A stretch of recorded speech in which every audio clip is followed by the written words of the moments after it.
is Rhino Shocking Seat, and I'm a singer-songwriter.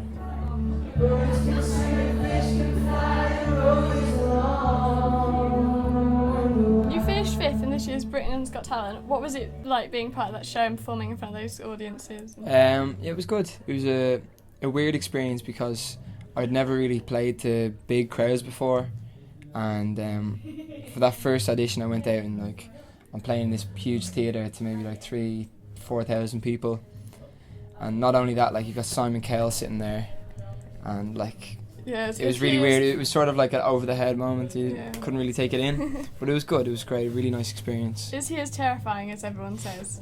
Yes, 100%. It's probably more terrifying when you're actually there in that moment of time.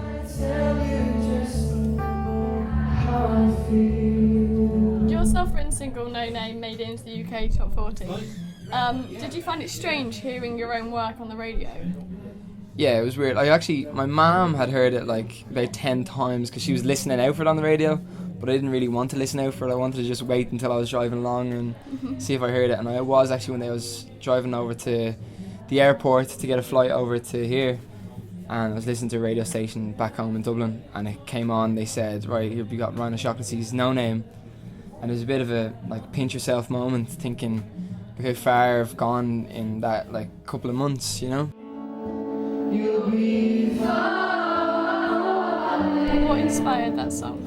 I was sort of thought about the future and things like that, and actually someone who I was actually fairly mad about at the time was moving away, and I was thinking to myself, oh my God, I could probably never see her again, or that sort of thing. Many bands and artists have names for their fans. You've got the Directioners for One Direction, the one that have the Family. Ed Sheeran recently named his Cheerios. Do you have any fan names? I think they're calling themselves No Namers, but I think it's weird having a fan, a group of fans with a name. I don't know. It's a bit strange.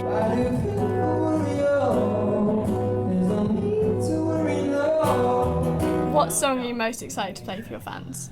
I've actually got a new song I'm playing called No Need to Worry, and I only wrote it recently, and I'm only testing it out to crowds now, and it's going down well so far, so I'm looking forward to playing that one,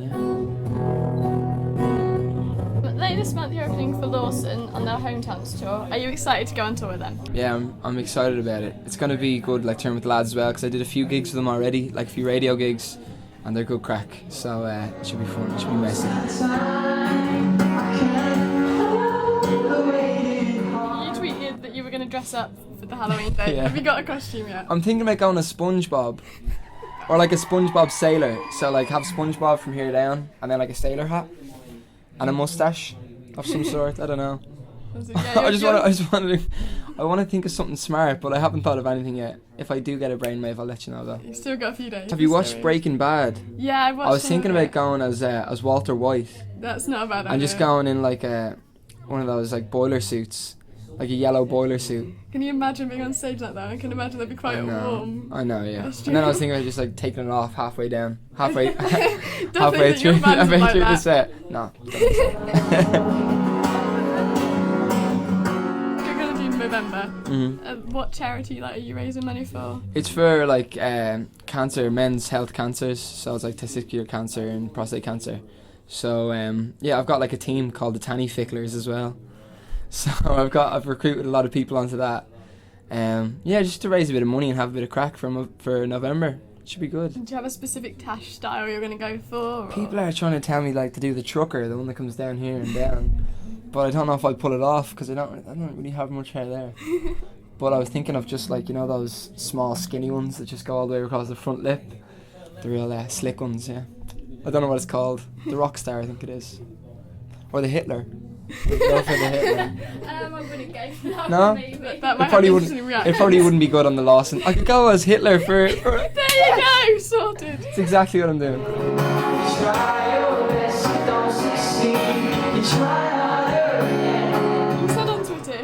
Music, you were going to invent a Kinder Egg toy. Yes. So what toy would you want to invent? I'm going to invent them all. I'm going to invent every single Kinder Egg toy possible. But I'm going to have little musical instruments. So I'm going to do one that's 3 little strings, and you get a hammer. And it's a piano, you just go bing, bing, bing, bing, bing, bing. I think that one would be good. Like just toy cars and stuff. Like go back to the way they used to be. Instead of having all these weird things you have to click together and all, have a little like toy car in it or something like that, you know. Did you ever get one of them at Easter? The big Kinder eggs, and they've got cool toys in them. You've never seen them? You're the ones with like they just go up like that, and then they've got like stuff coming out of the top of them. They look really different. They're like silver, but they're big Kinder eggs. It's really nice chocolate, and then they've got a big toy inside. Any fans want to get you something for Easter? They know what to get now. There you go.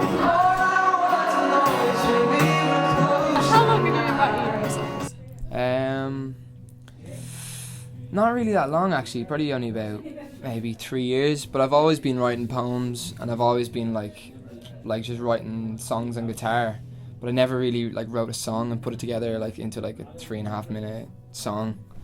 I always had different ideas all the time, and like for lyrics I used to just write like little poems about different things. But I think writing a song is putting them together and making them sound good. I can change you, yes I can. There's no need to worry, no. And what do you find inspires you like the most? Actually recently like it's been nature and stuff. I'm reading a book at the moment about the history of the world, and I'm only 20 pages in. I think I might write some stuff about that. Nice. Like the history of the world, because it's sort of, the book itself is like made to, you learn about like why we're here now, and I think that's something I'm always questioning in my head. So that's sort of a bit inspiring as well. And then obviously relationships and everything, like nature, everything. Which singer-songwriter would you most like to collaborate with?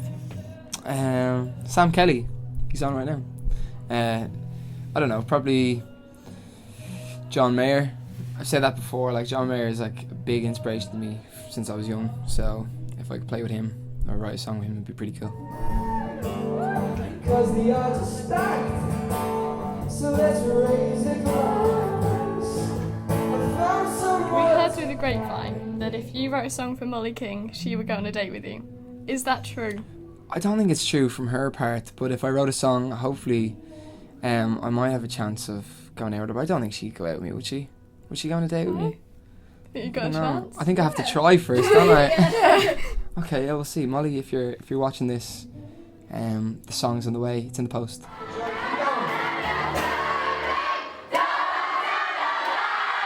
What is the weirdest gift you've ever been given? A fan actually got me JLS condoms and put them in a little bag. And what's that? All of them, or a particular? Like every band member? Is there? Or did you just have like a... Is it? Different ones. Oh, is it? There's Yeah, one for you each know. band. I think like I just got a pack. I don't know. They're the green ones. Which one of them is green? What